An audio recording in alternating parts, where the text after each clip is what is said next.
কি কাম? ওই যে ফলপট্টিটা আছে না, ফলপট্টি গিয়া তোর চাকুটা দেখাইয়া চল ঠেকমেক দেই। হ্যাঁ জলিল, শাল্লাই জানে কি হয়।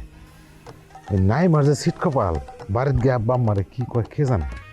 কত একটা মায়া মানুষ 3 লাখ টাকা যৌতুক নিয়ে বিয়ে করতেছে, এটা কোনো কথা রে? আসলে আমাকে কপালটাই খারাপ, বুঝছস? যখন হাতের মধ্যে সবকিছু ভাও হয়ে তখনই একটা কারফা লাগে, মানে আমার ভালোই লাগে না। ওই যে খরাতে আইতেছে। খয়রাতি, ওই কি অবস্থা রে ভাই? কি আর অবস্থা, 3 জনা আলটিমেটাম দিচ্ছে কদর খাইটা আমার কাম করার লাগে। এখান থেকে আর বাপের ধনের পর দাঁড়িয়ে আসছিল না। আর ওটা আমি আগেই জানতাম। তাহলে হন কি করুন যারে জলিল, কি করবো হন? তা আমি কেমনে কম?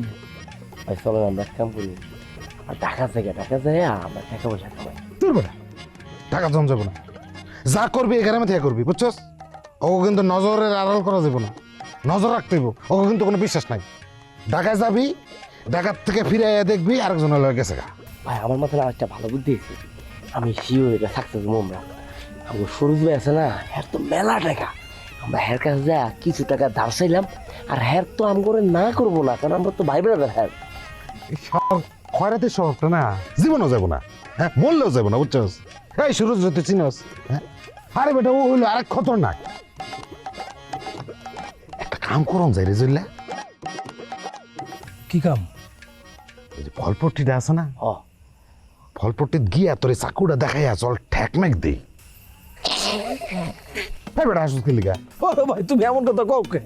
তুমি এমন কথা কও দুঃখের মধ্যে হাসি চলে আহি। আচ্ছা বেটা চপ।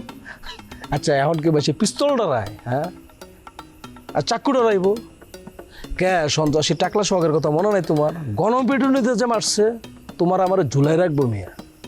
ইন্নালিল্লাহ, তাহলে আজকের রাতটা একটু ভাবি না।